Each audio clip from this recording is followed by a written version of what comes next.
नमस्कार स्टूडेंट्स, मैं Mahavir BEd college से। जैसे आप सबको पता है कि इस टाइम कोरोना वायरस चल रहा है, इसके लिए अपन सबको कोरोना को हराना है और देश को जिताना है। इसी के साथ अपना टॉपिक शुरू करते हैं। आज अपन शुरू करेंगे सूक्ष्म शिक्षण यानी माइक्रो टीचिंग। तो जैसे आप सबको पता है कि सूक्ष्म शिक्षण, जैसे पता चल रहा है कि सूक्ष्म शिक्षण होता क्या है। अपन सब कहते हैं सूक्ष्म शिक्षण यानी माइक्रो टीचिंग, लेकिन ये होता क्या है? सूक्ष्म शिक्षण यानी नाम से पता चल रहा है कि कम समय में कम विद्यार्थियों को और कम समय में कम विद्यार्थियों को पढ़ाया जाने वाला शिक्षण, यानी 5 से 7 मिनट के समय में और 5 से 7 विद्यार्थियों को और 5 से 7 मिनट के समय में जो पाठ्य वस्तु तैयार की जाती है उसी को क्या कहते हैं अपन? सूक्ष्म शिक्षण। अब इसी के बारे में अपन बात करते हैं कि ये क्या होता है। जैसे आप सबको पता है कि आजकल तकनीकी युग यानी मशीनी युग चल रहा है, तो इस मशीनी युग के प्रत्येक क्षेत्र में सुधार किए जा रहे हैं। तो जैसे सब टेक्निक्स में आगे से आगे काम करते जा रहे हैं, तो शिक्षा में भी जो गुणात्मक सुधार करने का जो प्रयास किया जा रहा है उसी को अपन क्या कहते हैं? सूक्ष्म शिक्षण। यानी नई नई टेक्निक्स का जो प्रयोग किया जा रहा है उसी के द्वारा अपन सूक्ष्म शिक्षण को वो सूक्ष्म शिक्षण कहते हैं। जैसे आज का तकनीकी का युग है जिसमें प्रत्येक क्षेत्र में गुणात्मक सुधार के प्रयास किए जा रहे हैं। अध्यापक भी इससे अछूता नहीं है। सूक्ष्म शिक्षण का उद्देश्य शिक्षक प्रशिक्षण के क्षेत्र में छात्र अध्यापकों को प्रभावशाली एवं योग्यतापूर्ण प्रशिक्षण देना, यही सूक्ष्म शिक्षण का मेन उद्देश्य है। कि मतलब जो आजकल जो वर्तमान में शिक्षक तैयार किए जा रहे हैं उनको प्रभावशाली प्रशिक्षण दिया जाए, जिससे वह आगे आने वाली पीढ़ी को भी अच्छे से शिक्षण दे सके। अब शिक्षण जो है, सूक्ष्म शिक्षण क्या है? सूक्ष्म शिक्षण क्या है? वही है शिक्षण प्रशिक्षण में जो प्रभावशाली शिक्षण करवाया जाता है उसी की एक कड़ी, यानी पढ़ाने का ही एक तरीका जो है वही क्या कहलाता है? सूक्ष्म शिक्षण। जिसमें विभिन्न जो कौशल होते हैं सूक्ष्म शिक्षण के अंतर्गत हम कई तरह के कौशल होते हैं। जैसे 14 कौशल भी होते हैं, 7 कौशल भी होते हैं, 10 कौशल भी होते हैं। यानी बारी बारी से इनको 10 कौशल को मेन माना जाता है, तो इनका अभ्यास जो कराया जाता है, जैसे प्रस्तावना कौशल, जैसे व्याख्या कौशल, जैसे प्रश्न कौशल, यानी ऐसे करके इसमें जो 7-8 कौशल होते हैं उनका बारी बारी से जो छात्र अध्यापक को अभ्यास कराया जाता है उसी को क्या कहते हैं? सूक्ष्म शिक्षण। यानी एक एक कौशल का अभ्यास कराना। तो सूक्ष्म शिक्षण भी उसी की एक कड़ी है। किसकी? पढ़ाने की एक जो कला होती है उसी की एक कड़ी है, जिसमें विभिन्न शिक्षण कौशलों का अभ्यास सूक्ष्म शिक्षण द्वारा कराया जाता है, जिससे कि छात्र अध्यापक विद्यालय में जाकर विवेकपूर्ण शिक्षण कर सके। और सूक्ष्म शिक्षण का जो कार्य है वह शिक्षा की जो जटिल प्रक्रिया है उसको सरलीकरण करके अध्यापन को सफल बनाना है। यानी मेन उद्देश्य सूक्ष्म शिक्षण का क्या है कि जो कठिन जटिल प्रक्रिया हो रही जाती है शिक्षा में, जो जटिल प्रक्रिया है उसको कैसे सरल बनाया जाए, यही मेन सूक्ष्म शिक्षण का उद्देश्य है।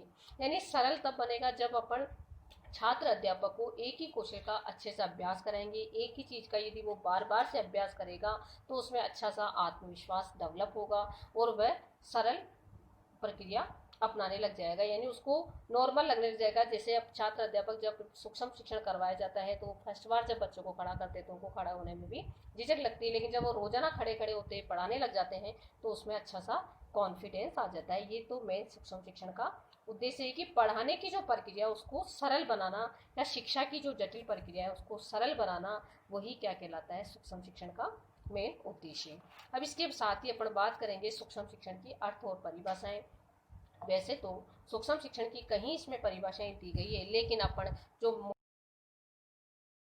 में अध्ययन करेंगे, जैसे कीथ जो एचिसन है उन्होंने एक परिभाषा दी, वो है ये है कि जैसे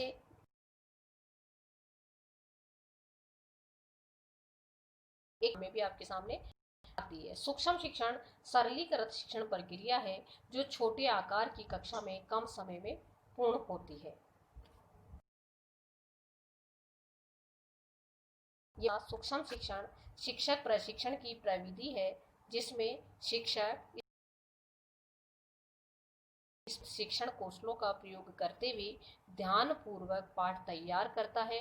नियोजित पाठों के आधार पर 5 से 10 मिनट तक वास्तविक छात्रों के छोटे समूह के साथ अंतःक्रिया करता है, जिसके स्वरूप वीडियो शिक्षण प्राप्त करने का अवसर प्राप्त करता है। ध्यान में रखिए कि एक जैसे किलपट ने दी, ये भी अच्छी परिभाषा है। ऐसे करके आप प्रशिक्षण की वह प्रविधि है जो शिक्षण अभ्यास को किसी कौशल विशेष तक सीमित करके तथा कक्षा के आकार एवं शिक्षण अवधि को घटाकर शिक्षण को अधिक सरल और नियंत्रित करती है। यानी जैसे एलन की परिभाषा, बुश की परिभाषा, किलपट की, और कहीं जो लेखक है उन्होंने परिभाषा दी, लेकिन जो मुख्य मुख्य मान जाती है उनको आप याद करिए। जैसे पी.के. पासी ने दी, एलिन ने दी, एलिन ने तो 2 परिभाषाएं दी, ऊपर भी दी। एलिन ने जैसे सूक्ष्म अध्यापन नियंत्रित अभ्यास का सत्र है जिसमें एक विशिष्ट अध्यापन व्यवहार का नियंत्रित दशाओं में सीखना संभव है। ऐसे कई परिभाषाएं दी है, तो मेन मैंने आपको बता दी। इसी के साथ ही अपन जो सूक्ष्म शिक्षण की परिभाषा के साथ ही विभिन्न कौशलों का, अब अपन आगे बात करेंगे कि सूक्ष्म शिक्षण की आवश्यकता, यानी सूक्ष्म शिक्षण की आवश्यकता किस किस क्षेत्र में पड़ी, इसलिए अपन ने इसको शुरू किया कि सूक्ष्म शिक्षण आवश्यक क्यों हुआ।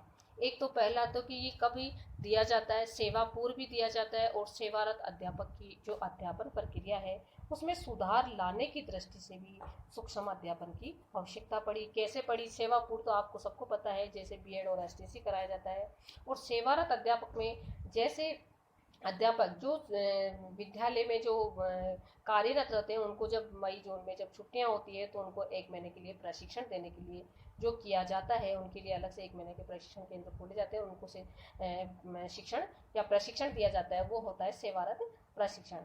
इसलिए उसको अच्छी विधि माना जाता है, क्योंकि आज शिक्षा के क्षेत्र में अनेक नवाचार हो रहे हैं कि कम समय में कैसे कुशल शिक्षक तैयार किए जा सके। इसलिए सेवापूर्व और सेवारत अध्यापन शिक्षण को प्रभावशाली बनाने के लिए भी सूक्ष्म शिक्षण की आवश्यकता पड़ती है। दूसरी बात है कि सूक्ष्म शिक्षण कार्यक्रम द्वारा प्रशिक्षणार्थियों को प्रारंभ में ही आत्मविश्वास भरते हुए शिक्षण कार्य कराया जाता है, और छोटी अवधि में अध्यापन की जो बारीकियां हैं उनको जानकर कुशलतापूर्वक अध्यापन कार्य करने के लिए उद्यत हो जाते हैं। यानी सूक्ष्म शिक्षण के द्वारा क्या होता है, बच्चों में कम पाठ्य वस्तु पढ़ाई जाती है तो उसमें उनमें अच्छा कॉन्फिडेंस आ जाता है और वो कुशलतापूर्वक कार्य करने के लिए उद्यत हो जाते हैं, इसलिए भी सूक्ष्म शिक्षण करवाया जाता है। और भी कई दृष्टिएं नवाचारों को जानने के लिए भी सूक्ष्म शिक्षण का आयोजन कराया जाता है, और जो सूक्ष्म शिक्षण है उसमें वास्तविक जो छात्र है उसके स्थान पर सहपाठी छात्र अध्यापक की कक्षा के छात्र हो जाते हैं, और इससे महाविद्यालय में किसी विद्यालय पर निर्भर भी नहीं रहना पड़ता। ये सूक्ष्म शिक्षण की जो अपन इसकी आवश्यकता पड़ रहे हैं वही इसके अंतर्गत कहीं चीजें इसके सिद्धांतों में भी ऐड हो जाती है। यानी ये एक मतलब इसका गुण भी मान सकते हैं कि इसको महाविद्यालय में ही इसको पढ़ाया जाता है, वहीं इन पे विद्यार्थी होते हैं और वही वो छात्र होते हैं, तो उनको कहीं जाना भी नहीं पड़ता और वहीं का वहीं उनसे सारी व्यवस्था होती है, नहीं अन्य कहीं जाने की आवश्यकता भी नहीं होती है, सरल प्रक्रिया हो जाती है और कम समय में प्रत्येक कौशल की दक्षता अर्जित कर लेते हैं। इससे समय और शक्ति की बचत भी हो जाती है। दूसरा, इसमें वे अध्यापक जो पढ़ाते समय वीडियो टेप आदि का जो प्रयोग करता है, इससे उसको अध्यापन की जो कमियां हैं उनका पुनः पता चल जाता है कमियों का, तो वह पुनः अभ्यास करता है, सुधार कर लेता है। इसलिए भी सूक्ष्म शिक्षण की आवश्यकता पड़ती है। यानी सूक्ष्म शिक्षण के द्वारा वह अपनी कमियों को सुधार सकता है। सूक्ष्म शिक्षण व्यवसाय संबंधी कौशलों के विकास में भी सूक्ष्म शिक्षण की आवश्यकता पड़ती है कि अपनी कमियां, यदि अपन वीडियो या ऑडियो कुछ लगा देते, टेप लगा देते, उससे अपन ने क्या पढ़ाया, सही पढ़ाया, गलत पढ़ाया, तो उससे अपनी कमियां और अपनी अच्छाइयों का पता चल जाता है। इसलिए भी अपने को सूक्ष्म शिक्षण की आवश्यकता पड़ती है। और हर कौशल में प्रवीणता लाने के लिए या सूक्ष्म शिक्षण में एक समय में एक कौशल में प्रवीणता प्राप्त करने के लिए अध्यापक को अभ्यास करने का अवसर दिया जाता है, और अध्यापक अपनी गति से उस कौशल को जब तक प्राप्त नहीं कर लेता तब तक अभ्यास करता रहता है। इस रूप में शिक्षण को करने के लिए सूक्ष्म शिक्षण की आवश्यकता होती है। यानी अपनी एक कोई भी जो कौशल पढ़ाता है उसमें जब तक वो नहीं कर लेता तब तक वो उसको पढ़ाता रहता है। इसके लिए भी सूक्ष्म शिक्षण आवश्यकता है। यानी जब तक उसको एक कौशल में उसमें दक्षता प्राप्त कर ले, जब तक वो तैयार करता रहता है, इसके लिए भी सूक्ष्म शिक्षण की आवश्यकता पड़ती है। और इसके साथ ही एक शिक्षक को अपने शिक्षण में गुणात्मक सुधार लाने के लिए सूक्ष्म शिक्षण की मेन जो उद्देश्य वो ये है कि शिक्षक को अपने शिक्षण में गुणात्मक या सर्वांगीण विकास करने के लिए भी सूक्ष्म शिक्षण की महती आवश्यकता होती है। ये तो थी आपके सूक्ष्म शिक्षण की आवश्यकता। अब अपन बात करें सूक्ष्म शिक्षण की अवधारणा। कोई अवधारणा की बात करें तो कि अवधारणा इसके बारे में क्या कंसेप्ट है, तो भाई वो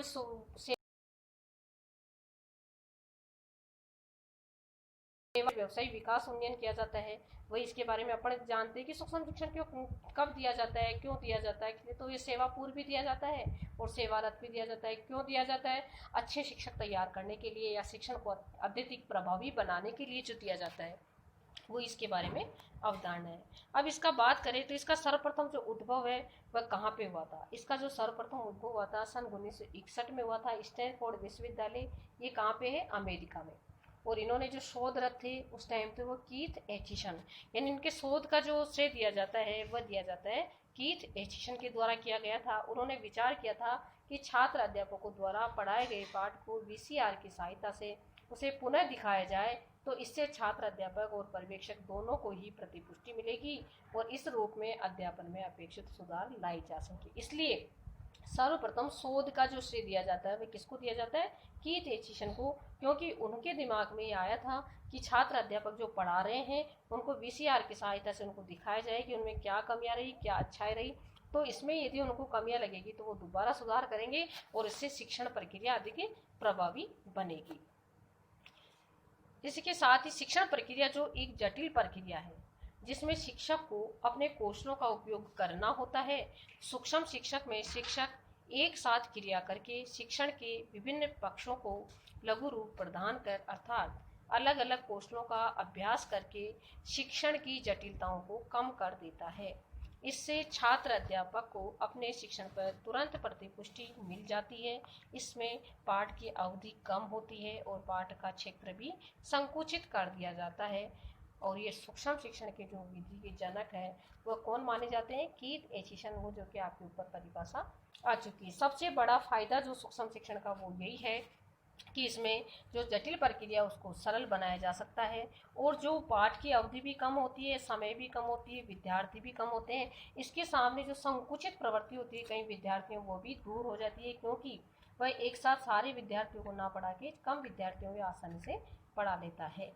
यानी सबसे बड़ा फायदा है कि इसमें तुरंत प्रतिपुष्टि मिलती है, तो उसकी कमियां भी उसे पता है कि कहाँ पे वो घबरा रहा है, कहाँ उसमें आत्मविश्वास अच्छा नहीं है, कहाँ उसका लेख सुधार अच्छा नहीं है। तो इसमें प्रतिपुष्टि मिलने के बाद जो छात्र अध्यापक है वह उसमें सुधार कर लेता है और वह प्रभावशाली शिक्षण पढ़ा सकता है।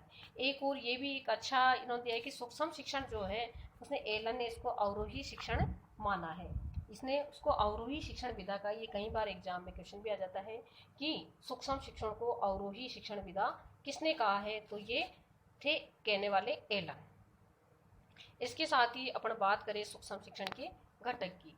अब सूक्ष्म शिक्षण में कौन कौन से घटक हो, इसमें क्या किया गया है सूक्ष्म शिक्षण में घटक में कि शिक्षण प्रक्रिया को अनेक व्यवहारों में विभक्त किया जा सकता है जिन्हें शिक्षण कौशल कहते हैं। जैसा कि मैंने आपको बताया कि सूक्ष्म शिक्षण में 10 या 14 जो कौशल शामिल किए गए हैं उसमें एक एक कौशल करके प्रयोग किया जाता है और एक एक कौशल पर बच्चे लेसन बनाते हैं। 5 से 7 क्वेश्चन बनाते हैं। 5 से 7 समय की जो पाठ्य वस्तु होती है, 5 से 7 विद्यार्थी होते हैं और 5 से 7 मिनट का समय जो होता है उसी में एक एक कौशल का जो विकास किया है।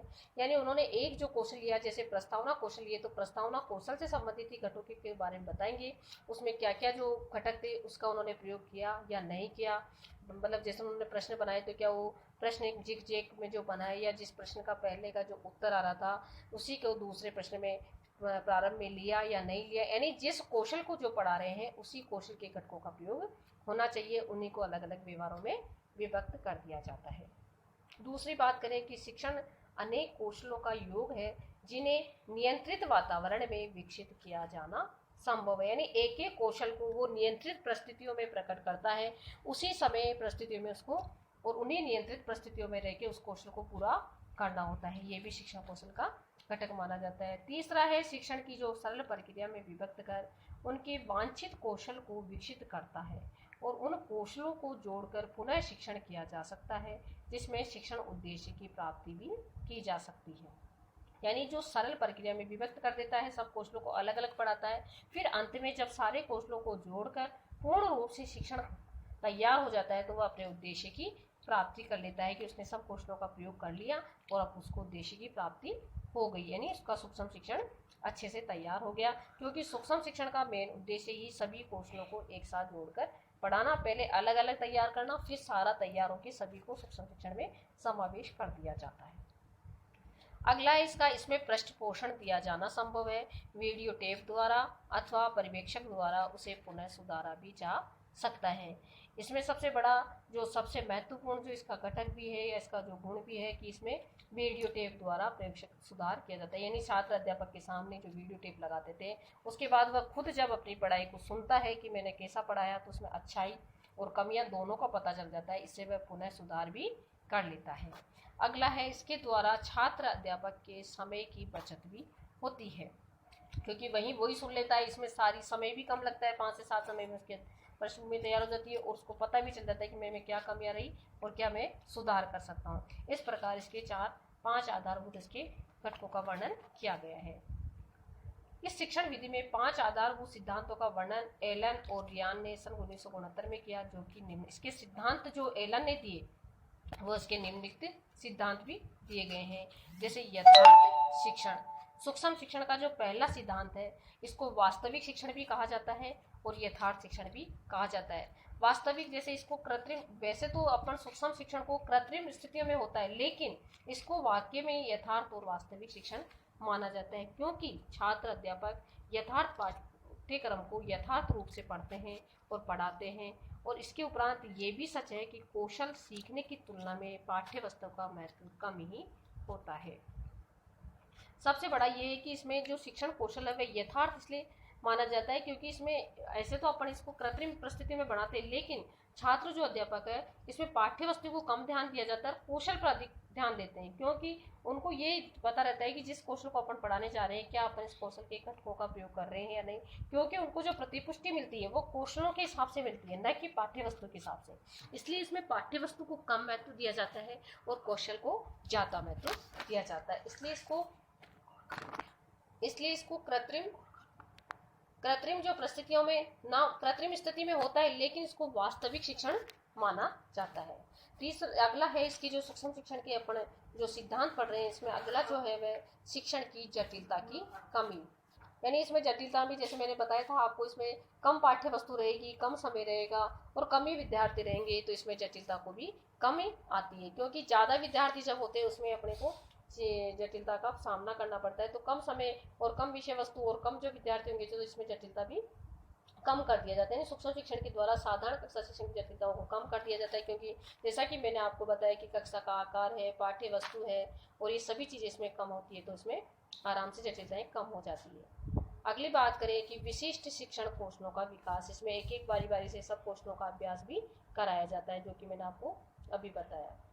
इसके द्वारा सूक्ष्म शिक्षण द्वारा अभ्यास पर नियंत्रण, सूक्ष्म शिक्षण कराते समय अभ्यास क्रियाओं को पूर्ण नियोजित जो ढंग से नियंत्रित किया जाता है, क्योंकि कम समय होता है तो कम समय में कम पाठ्य वस्तु पर अपन अपनी जो क्रियाएं हैं, अवांछित जो क्रियाएं उन पर अपन नियंत्रण रख सकते हैं। जैसे ये कहा कि इस रूप से अवांछित अभ्यास की जो क्रियाएं हैं उन पर नियंत्रण भी रखा जाता है और उसे समायोजित भी किया जा सकता है। कम समय में अपन अपनी अवांछित क्रियाओं पर नियंत्रण भी रख सकते हैं। प्रतिपुष्टि के अनेक साधन, देखो सूक्ष्म शिक्षण में अनेक साधनों के द्वारा प्रतिपुष्टि दे सकते हैं। जैसे मैंने बताया आपको, टेप रिकॉर्डर के द्वारा प्रयोग करके, वीडियो फिल्म तैयार करके और निरीक्षक बिठा के कैसे भी अपन इसको प्रतिपुष्टि दे सकते हैं, जिससे अपने को अपनी कमियां और अच्छाइयों का पता चल जाता है। जैसे कि देखो इसमें सूक्ष्म शिक्षण पाठ को पढ़ाने के पश्चात तुरंत ही उस शिक्षण कार्य का विश्लेषण और समालोचना की जाती है। इससे छात्र अध्यापकों में अंतर्दृष्टि का विकास होता है, यानी समालोचना यानी उसका विश्लेषण किया जाएगा, प्रतिपुष्टि दी जाएगी, तो उनको अंतर्दृष्टि का विकास होगा, यानी उनको अपने अंदर की कमियां और अच्छाइयों का पता चलेगा। जैसे टेप रिकॉर्डर का प्रयोग करके, वीडियो फिल्म तैयार करके निरीक्षक द्वारा उन्हें प्रतिपुष्टि प्रदान की जा सकती है। इसमें प्रतिपुष्टि के पक्ष परिणाम के ज्ञान को ध्यान में रखा जाता है। इसका अर्थ यह है कि छात्र अध्यापक के शिक्षण पर चर्चा करके उनकी कमियां और उनकी अच्छाइयों को दिखाकर बताकर उन्हें प्रतिपुष्टि प्रदान की जाती है, जिससे भविष्य में वो सुधार कर सकते हैं। ये मैं आपको बार बार बता रही हूँ, जो सूक्ष्म शिक्षण है इसका सबसे बड़ा प्रतिपुष्टि जो इसका सिद्धांत माना जाता है, इसमें सबसे बड़ा फायदा यह है कि छात्र अध्यापक अपनी कमियों में सुधार करके पुनः पाठ्य योजना तैयार कर सकता है। तो ये थे इसके सिद्धांत। अब अपन इसकी बात करें तो सूक्ष्म शिक्षण का चक्र, यानी सूक्ष्म शिक्षण के पद और सोपान जो इसमें दिए गए हैं, इसमें आपको एक एक पॉइंट से भी दिया गया है। इसके साथ ही सूक्ष्म शिक्षण का जो सैद्धांतिक ज्ञान देना, इसका प्रथम चरण जो दिया है, इसको मैं आपको चक्र के माध्यम से, जो ये चीजें लिखी हुई है इसी को मैं आपको चक्र के माध्यम से समझा।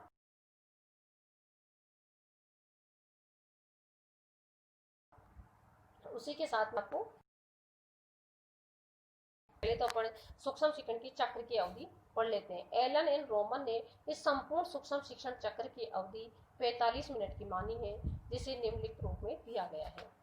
ये जो एलन है वह तो इसको 45 मिनट की मानते हैं। जैसे इसने पहला शिक्षण काल, यानी पाठ योजना तो विद्यार्थी घर से तैयार करके लाता है, तो इसमें पाठ योजना को उसने तैयार नहीं किया। तो शिक्षण काल होता है 5 मिनट का।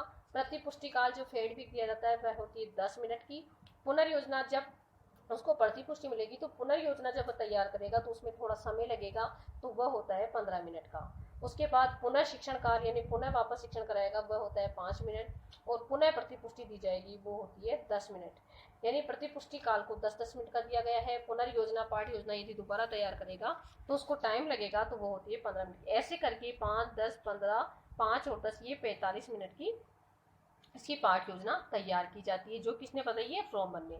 और ऐसे ही एनसीईआरटी द्वारा जो इसकी पाठ योजना का जो टाइम बताया गया है वह 45 मिनट न बता के 36 मिनट का बताया गया है। किसमें, एनसीईआरटी के द्वारा। वो भी आपके लिए महत्वपूर्ण है, जिसमें उसमें वही शिक्षण काल दिया गया है 6 मिनट का, फिर प्रतिपुष्टि काल दिया है 12 मिनट का, 6 मिनट का, फिर उसने पुनर्योजना दी है 12 मिनट की, फिर पुनः शिक्षण दिया है 6 मिनट का, और पुनः प्रतिपुष्टि दी है 6 मिनट की। ऐसे करके उनकी 36 मिनट होती है, क्योंकि जो पाठ योजना तैयार करते हैं वो तो विद्यार्थी घर से तैयार करके लाते हैं, तो वो इसको इसमें ऐड नहीं किया जाता, इसलिए इसको ये 5 जो है उसी में बांटा जाता है। इस प्रकार एनसीईआरटी के द्वारा तो 36 मिनट की होती है, और ये एलन ने इसको 45 मिनट का माना गया है। इसी के माध्यम से अपन अब आपको मैं इस चक्र के माध्यम से और समझा देती हूँ।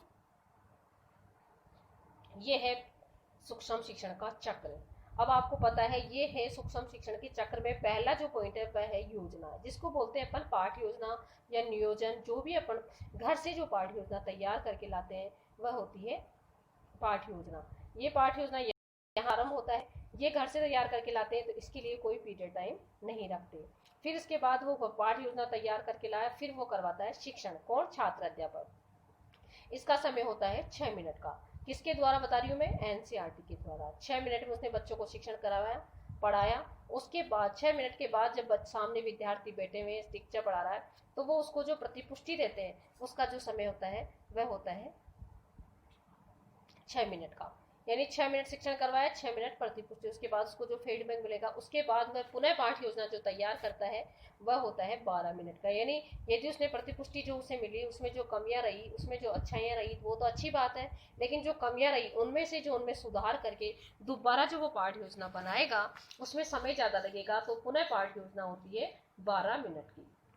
उसके बाद पुनः पाठ योजना के बाद वह पुनः शिक्षण करवाता है, तो पुनः शिक्षण जो कमियां रही उनको दूर करके जो दोबारा शिक्षण करवा रहा है वह होता है पुनः शिक्षण। वो भी होता है 6 मिनट का। इसके बाद उसे पुनः प्रतिपुष्टि मिलती है, यानी दोबारा फीडबैक जो मिलता है, या जो प्रतिपुष्टि मिलती है, जो पुनर्बलन जो मिलता है, उसके बाद वो वापस उसमें फिर कमियां रही तो फिर सुधार करता है। यानी जब तक उसमें अच्छे से उसका जो शिक्षण तैयार नहीं हो जाता, जब तक ये गोला घूमता रहता है, यानी वापस योजना बनाता है, वापस शिक्षण करवाता है, वापस प्रतिपुष्टि मिलती है, पुनः योजना बनाता है, पुनः शिक्षण करवाता है, पुनः प्रतिपुष्टि। ये चक्र जब तक घूमता रहता है, जब तक उसकी अच्छे से शिक्षण तैयार नहीं हो जाता, अच्छे से उसमें कॉन्फिडेंस तैयार नहीं होता, जब तक वह चलता रहता है। इसके साथ ही आज अपन ये कंप्लीट करते हैं, और अगले जो वीडियो है उसमें अपन सूक्ष्म शिक्षण के गुण और दोष के बारे में चर्चा करेंगे।